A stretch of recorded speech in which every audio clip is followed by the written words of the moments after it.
बिस्मिल्लाहिर्रहमानिर्रहीम। अस्सलाम वालेकुम स्टूडेंट्स। आज हम देखेंगे एपीलेट ट्रिब्यूनल इनलैंड रेवेन्यू, ये क्या होता है, इसके फंक्शंस क्या हैं और ये क्या काम करता है। आज हमारी सारी डिस्कशन इस क्वेश्चन पर होगी। बीकॉम पार्ट 2 का ये बिज़नेस टैक्सेशन का सब्जेक्ट है, जो कि पास्ट पेपर में ये क्वेश्चन आ चुका है। रिसेंटली 2021 में ये क्वेश्चन आया था कि discuss appellate tribunal inland revenue and इस फंक्शन एंड पार्ट्स। तो चलें देखते हैं क्या है इनकम एपीलेट ट्रिब्यूनल। 2021 में किस तरह क्वेश्चन आया था, discuss the parts and function of appellate tribunal inland revenue. Answer हमने किस तरह देना है, सबसे पहले हमने इंट्रोडक्शन देना है, उसके बाद ऑर्गेनाइजेशन ऑफ ATIR देनी है कि ATIR में कौन कौन से लोग होते हैं और किस तरह ऑर्गेनाइज़ किया जाता है ATIR को, कौन कौन से हेड होते हैं, कौन कौन सी एडमिनिस्ट्रेशन होती है इसमें। दैन इसके बाद चेयरपर्सन क्या होता है, उसके क्या काम होते हैं, क्या इख्तियारात होते हैं चेयरपर्सन के। फिर उसके बाद रजिस्ट्रार कौन होता है, रजिस्ट्रार क्या काम करता है ATIR में। दैन उसके बाद कुछ फंक्शन ऑन पार्ट्स होंगी ऑफ ATIR। सबसे पहले इंट्रोडक्शन की तरफ आते हैं। एपीलेट ट्रिब्यूनल इनलैंड रेवेन्यू क्या है ये। जैसा कि नाम से पता लग रहा है, एपीलेट अपील से निकला है कि जहाँ पर आप अपनी अपील कर सकते हैं। ट्रिब्यूनल कोर्ट को कहते हैं। इनलैंड रेवेन्यू जहाँ पर आप अपने रेवेन्यू की अपील कर सकते हैं, वहाँ पर सिविल अपील को एंटरटेन नहीं किया जाता। मतलब FBR जब कोई किसी को टैक्स लगाता है तो अगर कोई बंदा उसे डिसएग्री होता है टैक्स से, तो वो यहाँ पर आकर अपील कर सकता है। अभी फर्दर डिस्कशन देखेंगे कि किस तरह से यहाँ तक आ सकता है बंदा, डायरेक्ट नहीं आ सकता या डायरेक्ट आ सकता है या नहीं। सबसे पहले एपीलेट ट्रिब्यूनल इनलैंड रेवेन्यू, ठीक है, ये प्राइम मिनिस्टर के अंडर काम करता है। ठीक है, प्राइम मिनिस्टर जो है ना इसके सारे रूल्स एंड रेगुलेशंस बना सकते हैं, उस चेंजिंग कर सकते हैं उसमें। ठीक है, ATIR consist of a chairman and such other judicial and accountant members. इसमें मेंबर होते हैं, जुडिशल मेंबर होते हैं और अकाउंटेंट मेंबर होते हैं। चूँकि उन्होंने टैक्स की अपील को सुनना होता है, उसके अंदर दोनों चीज़ें देखनी होती हैं कि उसके अंदर कोई कानूनी नुक्ता तो नहीं रह गया, या उसके अंदर कोई अकाउंटेंसी की रूल को तो नहीं ब्रेक किया गया। इस वजह से इसके जो मेंबर होते हैं, या जिसको कह लें आप, जिसके आप जज होते हैं, जो जिन्होंने अपील को सुनना होता है, वो कौन से होते हैं, वो जुडिशल होते हैं। और जो जुडिशल जो कानून के माहिर होते हैं, और दूसरा अकाउंटेंट जो अकाउंटेंसी के माहिर होते हैं। ठीक है, उन दोनों को मिलाकर जो है ना वो एक बेंच बनाया जाता है, एक आप कह लें कि एक कोर्ट बना दी जाती है कि जहाँ पर आप अपनी अपील दायर करके अपनी अपील की सुनवाई कर सकते हैं। ठीक हो गया। उसके बाद prime minister may prescribe the rule to appoint these members. Prime minister जो होते हैं वो कुछ रूल्स बना सकते हैं कि क्या रूल्स होंगे, किस रूल के तहत किसी मेंबर की अपॉइंटमेंट होगी। मतलब उस मेंबर में क्या क्या क्वालिफ़िकेशंस और क्या क्या उसके अंदर गेट्स होने चाहिए कि उसको हम एज अ मेंबर अपॉइंट कर सकते हैं।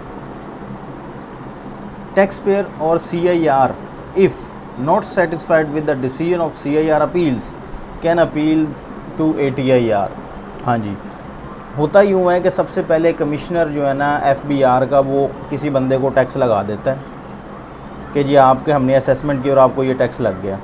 अब टैक्स पेयर जो है वो उससे डिसएग्री करता है कि आपने मुझे टैक्स जो है ना वो गलत लगाया या ज़्यादा लगा दी है।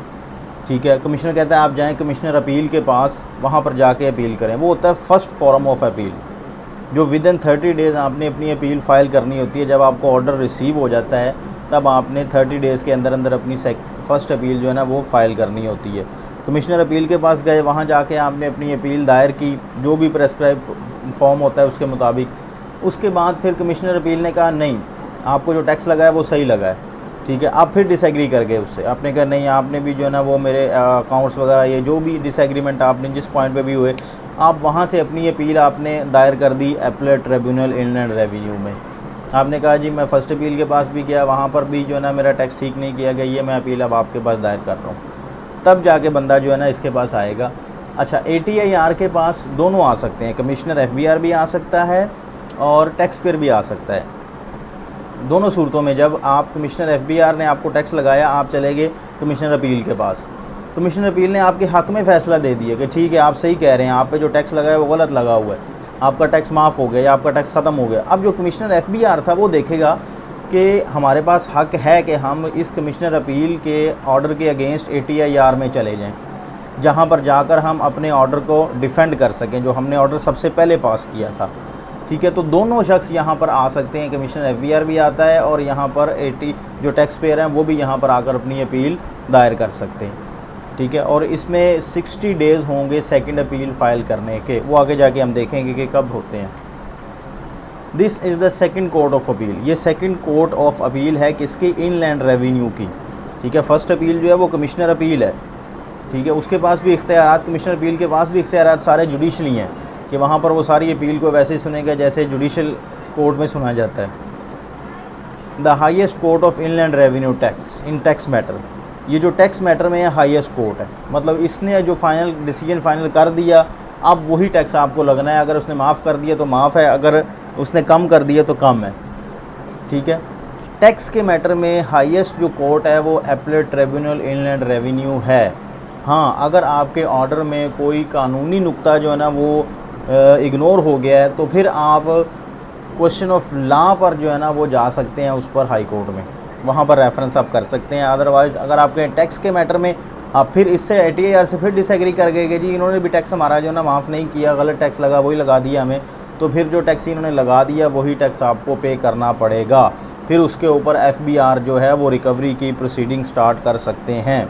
उस रिकवरी की प्रोसीडिंग में क्या होता है, मतलब आपके अकाउंट अटैच किए जा सकते हैं, आपको अरेस्ट किया जा सकता है, आपकी प्रॉपर्टीज़ अटैच की जा सकती हैं, उनकी प्रॉपर्टीज़ की ऑक्शन की जा सकती है, सारे इख्तियारात FBR के पास हैं।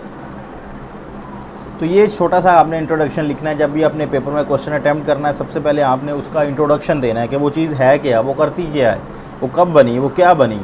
उसके बाद फिर आपने उसकी आपने ऑर्गेनाइजेशन की तरफ आना है। उसकी ऑर्गेनाइजेशन में क्या होगा, members of appellate tribunal inland revenue, कि कौन कौन से मेंबर होते हैं कि जो कि आपकी अपील को हेयर कर सकते हैं, आपकी अपील को सुन सकते हैं। सबसे पहले जुडिशल मेंबर होगा उसके अंदर, ठीक है। उसके बाद उसमें अकाउंटेंट मेंबर होगा, ये 2 बंदे होंगे तो आपकी अपील की सुनवाई कंप्लीट होगी। इन स्पेसिफिक सर्कमस्टांसेस जो चेयरपर्सन है वो किसी एक बंदे को भी अपॉइंट कर सकता है आपकी अपील को हेयर करने के लिए, इसमें कोई इशू नहीं है। अब जुडिशल मेंबर जो अपॉइंट करने हैं इसने, जो अपॉइंट तो फेडरल गवर्नमेंट ने करने हैं, ठीक है। उसकी कुछ क्वालिफ़िकेशन है, उसके कुछ क्राइटेरियाज हैं, वो क्या हैं। Federal government may appoint a person as a judicial member if का मतलब उसमें ये करैक्टरिस्टिक्स होनी चाहिए, हैज़ बीन अ जज ऑफ हाई कोर्ट, कि वो हाई कोर्ट के जज रह चुके हों। वो बंदा जिसको आपने जुडिशल मेंबर अपॉइंट करना है उसकी पास्ट हिस्ट्री में वो हाई कोर्ट के जज रह चुके हों या हों। इज़ और हैज़ बीन अ डिस्ट्रिक्ट जज, या तो वो डिस्ट्रिक्ट जज रह चुके हों या भी हों। इज़ और is and advocate of high court with a standing of not less than 10 years, 10 साल से कम का उनका एक्सपीरियंस ना हो हाई कोर्ट का, हाई कोर्ट के वो वकील एडवोकेट रह चुके हों, तब जाके जुडिशल मेंबर के वो क्वालिफाई करेंगे। Any other qualification which may be prescribed by the federal government, ठीक है। फेडरल गवर्नमेंट वक्तन फ़वक्तन कोई भी नई क्वालिफ़िकेशन क्राइटेरिया जो इंसर्ट कर सकती है, जो उस पर पूरा उतरेगा वही जुडिशल मेंबर होगा। अब आ गया अकाउंटेंट मेंबर। अकाउंटेंट मेंबर की क्या क्या क्वालिफ़िकेशन होगी, वो भी फेडरल गवर्नमेंट ही अपॉइंट करेंगे अगर उनके पास ये क्वालिफ़िकेशन होती हैं तो। इनमें से कोई एक, मसलन मिसाल के तौर पे he is an officer of inland revenue service, वो IRS का ऑफिसर होगा। किस रैंक का, चीफ कमिश्नर रैंक का जो बंदा होगा उसको हम अकाउंटेंट मेंबर लगा सकते हैं, FBR का, ATIR का।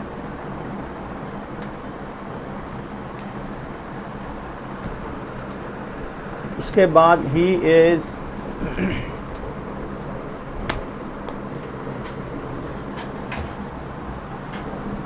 He is an officer of Inland Revenue Service equivalent to the rank of Chief Commissioner Inland Revenue। बात हो गई पहले चीफ कमिश्नर रैंक का बंदा होगा उसको हम अकाउंटेंट मेंबर लगा सकते। कमिश्नर इनलैंड रेवेन्यू और commissioner appeals having at least 3 year experience as a commissioner, अगर वो बंदा कमिश्नर है और या कमिश्नर अपील है और 3 साल तक वो उसी सीट पर काम करते रहे हैं, 3 साल का एक्सपीरियंस है उनका, तो भी उनको हम अकाउंटेंट मेंबर लगा सकते हैं, ठीक है। नंबर 4, ये भी बंदा अकाउंटेंट मेंबर हो सकता है। Is a person who has for a period of not less than 10 years practised professionally as a chartered accountant. Chartered accountant firm जो होती हैं उनका जो चार्टर्ड अकाउंटेंट होता है, अगर उसका 10 साल का तजुर्बा है तो वो भी एलिजिबल हो जाएगा एज अ अकाउंटेंट मेंबर के, ठीक है। मतलब वो भी अपने आप फॉर्म जमा करवा सकता है for the appointment of accountant member. Is a person who has practised professionally as a cost and management accountant for at least 10 year. जी CMA जो होगा वो 10 साल का तजुर्बा रखता होगा तो वो भी अकाउंटेंट मेंबर का एलिजिबल बन सकता है। जिस बेंच की पावर्स क्या हैं, बेंच का मतलब उन दो जो जुडिशल और अकाउंटेंट मेंबर को मिलाकर एक कोर्ट बना दी गई है उसको बेंच कहते हैं, ठीक है। वो बेंच आपकी अपील की हेयरिंग करता है, उसके अंदर दोनों पॉइंट्स देखता है, लॉ पॉइंट और उसके बाद टैक्स पॉइंट्स, ठीक है। उनकी पावर्स क्या हैं, वो क्या क्या कर सकते हैं। अब बेंच शैल हेयर, वो आपकी अपील को हेयर करेंगे, ये उनकी पावर है, वो सुन सकते हैं आपकी अपील को। And dispose of such appeal, और वही आपकी अपील को डिस्पोज ऑफ करेंगे, ठीक है। And applications are assigned by the chairperson, या उनका जो चेयरपर्सन है ATIR का जो मेन हेड होता है, चेयरपर्सन जो इनको ऑर्गेनाइज़ करता है कि कितने बेंच बनेंगे, किस बेंच में कितने लोग होंगे, ये सारा काम किसका है, चेयरपर्सन का काम होता है। जो मोस्ट सीनियर होते हैं उसमें, जो मोस्ट सीनियर मेंबर होते हैं उनको चेयरपर्सन लगाया जा सकता है, या फेडरल गवर्नमेंट जिसको चाहे उसको चेयरपर्सन बना सकती है, ठीक है। वो चेयरपर्सन सारे बेंच की तश्कील देता है, तमाम बेंचेस के अंदर कौन कौन से मेंबर्स होंगे उन बेंच को बनाता है और उनकी हेयरिंग को डिसाइड करता है कि आपने कौन कौन सी अपील को, किस एरिया की अपील को आपने डिसाइड करना है, ठीक है। ये उनकी पावर होती है बेंच की कि वो जब हेयर करेंगे तो वही डिसाइड करेंगे फैसले को। उसके बाद in the absence of chairperson, अगर चेयरपर्सन नहीं है तो फिर बेंच कैसे बनेगा। The member designated for the purpose the senior member may transfer an appeal और an application from one bench to another bench. जो सीनियर मोस्ट मेंबर होगा वो भी क्या कर सकता है, एप्लीकेशन को ट्रांसफ़र कर सकता है एक बेंच से दूसरे बेंच में या एक कोर्ट से दूसरे कोर्ट में। इनके ड्रेस, ऑफिस आवर्स और हॉलीडेज़ तमाम उसी तरह होंगी जो हाई कोर्ट अवेल कर रहा है। The chairperson and the member of the tribunal shall wear the same dress as prescribed for the judge of the high court. Office timing क्या है इनकी, the tribunal shall subject to any special order of the chairperson observe the same office hour, unless कोई specific order ना आ जाए कि जी इस date पे भी ATIR खुला होगा, अपनी वर्किंग परफॉर्म कर रहा होगा। अगर कोई ऐसा ऑर्डर नहीं है तो जो हाई कोर्ट के नॉर्मल रूटीन चल रही है उसी रूटीन के मुताबिक ATIR भी डील करेगा। लैंग्वेज क्या होगी इसकी, लैंग्वेज इंग्लिश और उर्दू, ये दोनों लैंग्वेज में डील कर सकते हैं, लेकिन ज़्यादा इंग्लिश में ही डील होता है क्योंकि जो प्रेस्क्राइब परफॉर्मर्स बने हुए हैं वो सारे इंग्लिश में हैं और ऑलरेडी जो चल रहा है वो इंग्लिश में ही चल रहा है। नंबर ऑफ मेंबर या चेयरपर्सन, ये एक जो बेंच बनता है या कितने मेंबर जो है ना वो अपॉइंट कर सकती है government. Federal government may appoint as many judicial and accountant member as it think necessary for proper working of ATIR। इसकी कोई लिमिट नहीं है, जिस तरह से काम बढ़ता जाएगा उस काम की बिना पर जो है ना गवर्नमेंट उसको अपॉइंट करती जाएगी मेंबर्स को और काम की डिवीजन करके वो काम को सॉल्व करती जाएगी। Federal government shall appoint the judicial member of the tribunal as a chairperson of ATIR। जी जुडिशियल मेंबर जो होगा वो मोस्टली चेयरपर्सन बनेगा। हाँ, कुछ सर्कमस्टांसेस ऐसे भी आ जाते हैं कि जुडिशियल मेंबर अवेलेबल ना हो या वो मतलब ना बन सकते हो तो फिर अकाउंटेंट मेंबर को भी बनाया जा सकता है, लेकिन मोस्टली प्रेफरेबल जो होते हैं वो जुडिशियल मेंबर ही कहलाते हैं एज अ चेयरपर्सन के। प्राइम मिनिस्टर में मेक रूल्स ऑफ ATIR, जिस तरह ये पहले बात होगी कि प्राइम मिनिस्टर के पास भी इख्तियारात हैं कि वो ATIRs के रूल्स को चेंज कर सकते हैं। एडमिनिस्ट्रेशन कैसे होगी इसकी, मतलब कौन इसको एडमिनिस्टर करेगा, इसके नज़्म व ज़ब्त कौन देखेगा, इसके कानून वगैरह कैसे तरतीब दिए जाएंगे। A full time registrar is responsible to receive the appeals and look after the working of the office of the tribunal. जो रजिस्ट्रार होगा फुल टाइम का मतलब एक ख़ास बंदा होगा जो कि फ़ुल टाइम अपॉइंट होगा ATIR में और तमाम वर्किंग को वो देख रहा होगा, तमाम ऑफिस आवर्स, कौन सी अपील क्या कहाँ कैसे करना है, ये सारे काम जो है ना वो रजिस्ट्रार के ज़िम्मे होते हैं, वो उसने देखना होता है। मेंबर्स ने सिर्फ आकर अपनी अपील्स की हेयरिंग करनी है और हेयरिंग करके चले जाना है। उसके बाद का जो काम होना है वो सारे का सारा जो तरतीब देना है वो रजिस्ट्रार ने तरतीब देना होता है। रिकॉर्ड कौन देखेगा, उसके अलावा हेयरिंग को रोस्टर कैसे बनेंगे, शेड्यूल कैसे बनेगा, वो सारा रजिस्ट्रार का काम होता है। He is subordinate of chairperson of the appellate tribunal in revenue, और वो सबॉर्डिनेट होता है किसका, चेयरपर्सन का। उनकी हिदायत के मुताबिक जो है ना रजिस्ट्रार काम कर रहा होता है, जिस तरह के इंस्ट्रक्शन वो दें, या चेयरपर्सन उनको पावर दे देता है कि आपने ये आपके काम है, आपकी मर्ज़ी, आप इसको जिस तरह मर्ज़ी हैंडल करें। He entertain the appeal provisionally fix and date of hearing and look after the administrative affair of the ATIR। जी वही जैसे पहले बात हो, इसकी हेयरिंग भी यही फ़िक्स करेंगे, उसके अलावा रोस्टर और कौन सी अपील किस दिन हेयर की जाएगी वो सारा पहले से डिसाइड करके मेंबर्स को वो पेश कर देंगे कि जी फ़लाँ दिन में आपकी ये वाली हेयरिंग होगी। His office is situated in headquarter of ATIR in Islamabad. इसका जो मेन ऑफिस होगा वो इस्लामाबाद में होगा, बाकी सब ऑफिसेज भी होंगे वो दूसरे बड़े बड़े शहरों में जहाँ पर केसेस का बर्डन ज़्यादा होगा वहाँ पर वो हेयरिंग की जाएगी। There are assistant registrar posted in Karachi, Peshawar, Lahore और भी किसी शहर में वो जैसा डीम फिट करें तो वो वैसा वहाँ पे वो अपॉइंट कर सकते हैं, वो यहाँ पर असिस्टेंट रजिस्ट्रार होंगे। फंक्शंस, मेन फंक्शन तो इनका यही है कि अपील की हेयरिंग करना, कि आपके पास जो अपील आ गई है उसको डिसाइड करें आप, ठीक है, उसको on the basis of law आप उसको फाइनलाइज करें। The chairperson may constitute benches to functions of a tribunal. जो पहले बात होगी कि चेयरपर्सन जो है वो बेंचेस बनाएगा उसके ट्रिब्यूनल के। अ bench normally consist of 2 members. Normally जो होता है वो 2 मेंबर्स होते हैं, एक जुडिशल मेंबर और एक अकाउंटेंट मेंबर।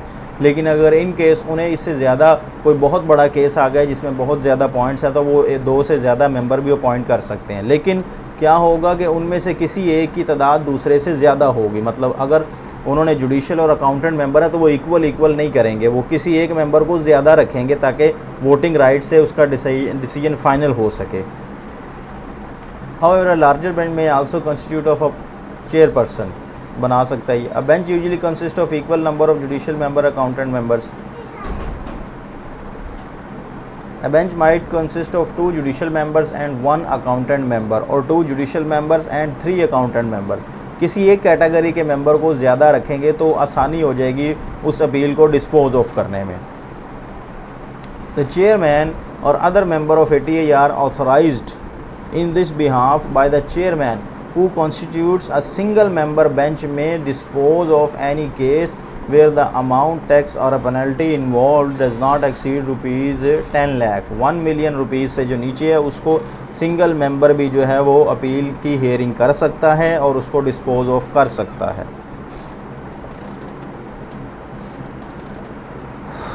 हाँ जी, प्रोसीजर क्या होगा अपील फ़ाइल करने का, ठीक है। प्रोसीजर में आपने ये लिखना है, a memorandum of appeal to the tribunal. Memorandum कहते हैं एक स्पेसिफिक परफॉर्मा होता है, ठीक है, जिसके मुताबिक आपने उसको फिल करके उन्हें जमा करवाना होता है। मतलब अपनी मर्ज़ी से आप कुछ भी नहीं लिख सकते, उन्होंने जो कहा है कि हमें ये लिख कर दें, अपनी अपील के ऊपर मेमो लगाएं, तो वो आपने वो जमा करवाना होता है। The memorandum of appeal to the tribunal shall be presented to the registrar or an officer authorised by him in this behalf or sent by mean of registrar, registered post or courier service address to the registrar. जी, memorandum में आप अभी आगे जाके हम देखेंगे उस memorandum के स्पेसिफिक शक्ल क्या है, उसके मुताबिक आपने उसको फिल करके अपनी अपील जमा करवा देनी है। आगे क्या कहता है, memorandum of appeal sent by post shall be deemed to have been presented to the registrar or the office authorised by the registrar on the day on which it is received in the office of the tribunal. हाँ जी, ये जो rule में लिखा हुआ है कि आपने बाय पोस्ट अगर अपील सेंड कर दी है तो जो बाय पोस्ट अपील सेंड करेंगे जिस दिन वो रजिस्ट्रार के ऑफिस पहुंचेगी वहां पर वो डेट ऑफ एक्सपायरी कंसीडर की जाएगी। ये नहीं कि आपने 3 दिन पहले डिस्पैच कर दी है, 3 दिन बाद उनके पास पहुंची है तो आप कहें जी वो 3 दिन भी शामिल करें उसमें, हालांकि उस आखिरी दिन आपकी अपील एक्सपायर हो रही थी। तो उन्होंने डेट वही कंसीडर करनी है जिस डेट पे उनके पास रिसीव होगी कि जी आपने इस दिन अपील जमा करवाई है। जितने दिन भी कोरियर ने लगाए वो आपकी अपील के टाइम बार्ड के अंदर ही कंसीडर होंगे। और 60 दिन के अंदर आपने सेकंड अपील फ़ाइल करनी होती है। 60 दिन कब से स्टार्ट होंगे, जब आपने ऑर्डर रिसीव कर लिया है, वो दिन शामिल है जिस दिन आपने ऑर्डर रिसीव कर लिया है उससे आगे 60 दिन आप शामिल करेंगे तो फिर आपके टाइम बाद कैलकुलेशन हो जाएगी और उसी 60 दिन के अंदर अंदर अपील ATAR में पहुंचनी चाहिए। Time limitation of filing the appeal against CIR appeals order, ये CIR अपील के अगेंस्ट, ऑर्डर के अगेंस्ट दोनों जा सकते हैं, कमिश्नर भी जा सकता है और टैक्स पेयर भी जा सकता है। Must be filed with in 60 days of receipt of CIR appeals order. जिस दिन आपको CIR अपील का ऑर्डर रिसीव हो जाएगा उस दिन से आगे 60 दिन आपके काउंट होने शुरू हो जाएंगे। अब तो बल्कि IRS आ गया है, ऑनलाइन सिस्टम आ गया है। FBR ने एक ऑनलाइन सिस्टम लॉन्च कर दिया है, उसके अंदर भी कमिश्नर अपील्स के ऑर्डर अपलोड हो रहे हैं। तो जिस दिन से कमिश्नर अपील के ऑर्डर अपलोड हो जाएंगे वही दिन आपका टाइम लिमिटेशन स्टार्ट हो जाएगी। ये वो परफॉर्म है जिसके मुताबिक आपने अपना जो है ना, अगर अपील फ़ाइल करनी है तो फिर आपने इसको फिल करके अपनी अपील फ़ाइल करनी है वहाँ पर। इसमें जो जो प्रेस्क्राइब लिखा हुआ है देख लेते हैं। सबसे पहले नंबर और डेट, अगर आप ऑफिस से दे रहे हैं तो नंबर और डेट आपने लगाना है। एप्लीकेंट आप खुद हैं, रिस्पोंडेंट जिसके ख़िलाफ़ आप दे रहे हैं, income tax office in which assessment was made and one in which it is located, वो ऑफिस बताना है जहाँ पर आपकी असेसमेंट हुई, ठीक है। Tax year to which appeal relates, किस टैक्स ईयर से रिलेट है, 2014, 15, 16। सेक्शन ऑफ इनकम टैक्स, किस सेक्शन के तहत आपका ऑर्डर पास किया गया था। कमिश्नर अपील ने जो ऑर्डर पास किया गया वो किस सेक्शन के तहत है। डेट क्या है वो कम्युनिकेशन की जिस डेट पे आपको ऑर्डर रिसीव हुआ है। Address to which notice may be sent to the appellant, वो एड्रेस कौन सा है जिस पे आपने अपीलेंट को एड्रेस, जब आप अपील फ़ाइल करते हैं ये ATAR में तो इसकी तरफ से मैंडेटरी होता है कि आप सबसे पहले ये सारी ग्राउंड्स ऑफ अपील और ये मेमो, ये एक लेटर डिस्पैच करें अपने रिस्पोंडेंट को कि हम आपके ख़िलाफ़ अपील में जा रहे हैं, तो ये आप इस बिना पर जा रहे हैं। तो वो आपने डिस्पैच नंबर लगाना होता है, डेट लगानी होती है, किस एड्रेस पे आपने रिस्पोंडेंट को नोटिस भेजा है वो एड्रेस आपने यहाँ पे लिखना है, ठीक है। उसके अलावा आप अपने सिग्नेचर वगैरह करेंगे, ग्राउंड्स ऑफ अपील अटैच करें। ग्राउंड्स ऑफ अपील क्या होती हैं कि जिस बिना पर आप अपील कर रहे हैं, जो पॉइंट्स आपको डिसएग्री कर रहे हैं आपने उनको पॉइंट्स की सूरत में, बुलेट्स की सूरत में लिख देना होता है, उसको कहते हैं ग्राउंड्स ऑफ अपील, ठीक है। वो आपने बाकायदा लिख कर फिर आपने करना होता है आगे। फाइनल फैक्ट फाइंडिंग अथॉरिटी, जैसे कि ये पहले भी बात हुई कि decision of ATAR on the point of fact is final. Fact का मतलब टैक्स है, कि टैक्स की बिना पर जो है ना जो डिसीजन कर दिया ATAR ने वो फाइनल है, हाई कोर्ट भी उसको चेंज नहीं कर सकता।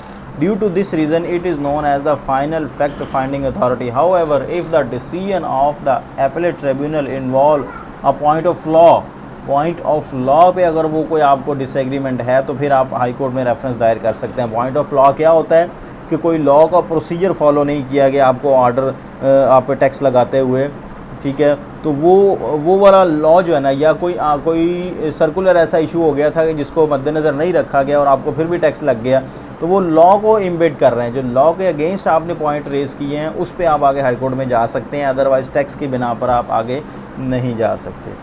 तो ये था आज का जो है ना ATAR का कंप्लीट ओवरव्यू।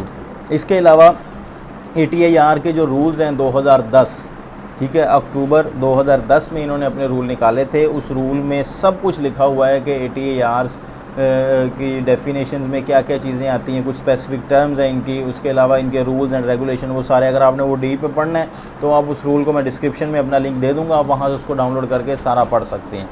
तो लेकिन बहरहाल आपने BCom के क्वेश्चन के लिए ये आपके लिए अटैम्प्ट काफ़ी है, इतना लिख देंगे तो इंशाल्लाह आप जो है ना इसमें क्वालिफाई कर सकते हैं। तो बाकी मज़ीद अगर आपने वीडियो देखनी हो मेरी बिज़नेस टैक्सेशन से रिलेटेड तो वो मेरे YouTube चैनल पर तमाम वीडियोज़ मैंने अपलोड की हुई हैं, आप वहाँ से उनको 1 बाय 1 डिस्कस करके डील करके आप इजीली अपना जो है ना पेपर अटैम्प्ट कर सकते हैं। ओके, अल्लाह हाफ़िज़।